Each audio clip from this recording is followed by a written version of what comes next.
Corona से ज्यादा लोगों को भूख और रेलवे ट्रैक पर दबा के मारा गया है और इसका मुकदमा प्रदेश के प्रधानमंत्री को दर्ज होना चाहिए, क्योंकि सीने पर चढ़कर बोलने की आदत है हमारी। हम लोग हुकूमत की दलाली नहीं करते। प्रधानमंत्री के चंचों को भी करना चाहते हो, देश के प्रधानमंत्री को भी करना चाहते हैं। तुम्हारे अंदर जरा भी शर्म बची हो तो अब से ये नौटंकी बंद कर दो, क्योंकि देश बर्बादी की कागार पे खड़ा है। ये सर्कस का मदारी है, सरकार का प्रधानमंत्री नहीं है। इस मदारी से कोई उम्मीद नहीं की जा सकती। तुम्हारी जेल की धमकियों से मैं डरने और घबराने वाले लोग नहीं हैं।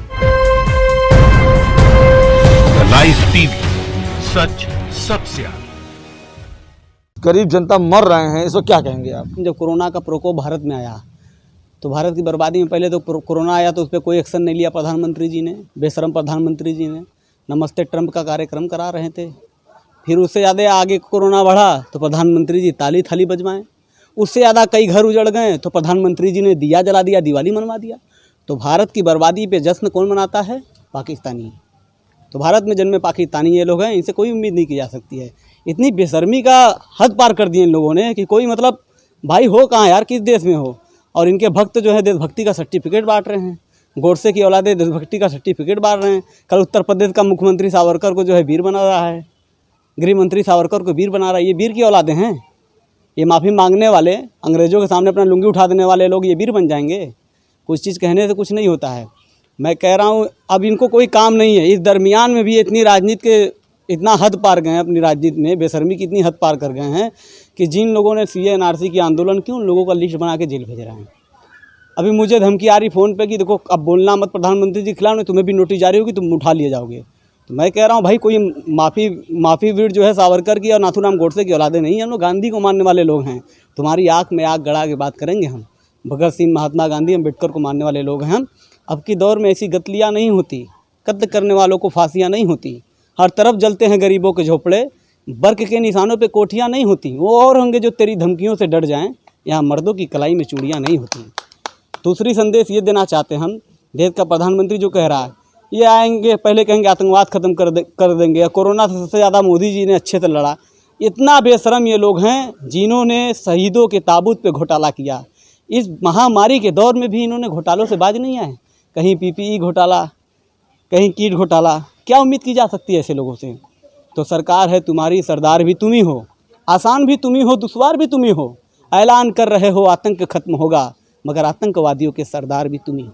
नोटबंदी से लेकर देशबंदी तक बर्बादी लोगों के घरों तक आ चुकी है और सरकार अपनी नाकामियों को छुपाने के लिए झूठी उपलब्धियों का डंका बजाना चाहती है। इस महामारी के मातम के दौर में लोग त्यौहार तक नहीं मना रहे हैं और भाजपा झूठी दावेदारी का, उपलब्धियों का जश्न मनाना चाहती है। ये हैरत की बात है और ताज्जुब की बात। कोरोना के प्रकोप में जब दुनिया में जो महामारी आई, इसमें जब लोग मरे तो किसी देश के जिस मिनिस्टर के अंदर शर्म थी वो कहीं आत्महत्या कर लेता है। मगर यहाँ तो बेशर्मों की सरकार है, इनसे कोई उम्मीद नहीं है। ये जश्न क्यों है कि भारत के मजदूर दाब के मार दिए गए, कहीं रेलवे ट्रैक पे, कहीं सड़कों पर, कहीं भूख से। कोरोना से ज़्यादा लोगों को भूख और रेलवे ट्रैक पे दबा के मारा गया है और इसका मुकदमा प्रदेश के प्रधानमंत्री को दर्ज होना चाहिए। जो लोग हमें रात दिन धमकी दे रहे हैं, हमारा गुनाह क्या है अगर मैं देश में संविधान को बचाने की बात करता हूँ तो?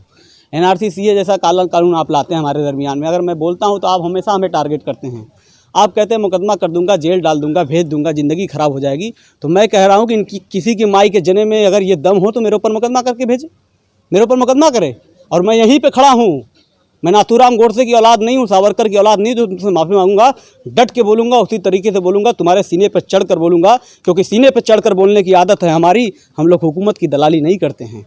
प्रधानमंत्री के चंचों को भी करना चाहते हो, देश के प्रधानमंत्री को भी करना चाहते हैं। तुम्हारे अंदर जरा भी शर्म बची हो तो अब से ये नौटंकी बंद कर दो, क्योंकि देश बर्बादी की कागार पे खड़ा है और तुम और तुम्हारी पार्टी के लोग जश्न मनाने में व्याकुल है, एकदम मस्त है, मदमस्त हैं।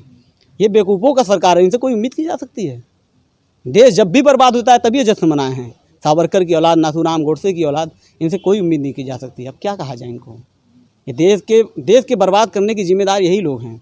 अब जो है टिड्डियों का कहर आ गया तो भारत की जो है दलाल मीडिया वो दिखाने में ये लग गई है कि क्या दिखा रही है कि पाकिस्तान द्वारा ये हमला है। अरे मेरे भाई, हिंदुस्तान की बात करो। तुम पाकिस्तान के न्यूज़ चैनल वाले हो कि हिंदुस्तान के? भाई साहब मुझे नहीं समझ में आता है कि हम लोग पाकिस्तान का न्यूज़ चैनल देख रहे हैं, हिंदुस्तान का देख रहे हैं। गरीब मर रहा है उस पर कोई डिबेट नहीं, लोग भूख से तड़प रहे उस पर कोई डिबेट नहीं। बनारस में आज के दौर में इतनी बुरी स्थिति, आज मैं एक बुनकर इलाके में गया था, बेनीपुर गाँव में, इतनी बुरी स्थिति है कि मुनकर करे भैया कुछ नहीं तो हमारा 3 महीने का बिजली का बिल प्रधानमंत्री जी माफ़ कर दें, लेकिन कुछ नहीं होने वाला इससे। ये नौटंकी बात 3 साल में सिर्फ नौटंकी किया है। ये हमारे बनारस में आया, सबको चूतिया बनाया। क्या कहा, भाइयों बहनों, न मैं यहाँ आया हूँ न किसी ने बुलाया, मुझे तो माँ गंगा ने मैया बुलाया है। फिर यहाँ से बेवकूफ़ बना के राजस्थान चले गए। राजस्थान के चुनाव में कहते हैं राजस्थान वालों से बहुत पुराना नाता इसलिए है कि मैं राजस्थान में ऊँट यहीं चराने आता था। फिर यहाँ से कहते कहते आसाम पहुँच गए चुनाव में।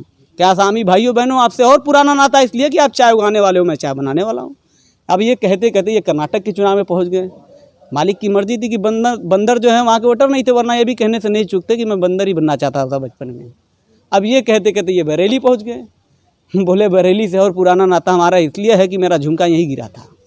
तो ये नौटंकी बाज है, इन्होंने जो करे किया। ये सरकार का मदारी है, ये सरकत का मदारी है, सरकार का प्रधानमंत्री नहीं है। इस मदारी से कोई उम्मीद नहीं की जा सकती है।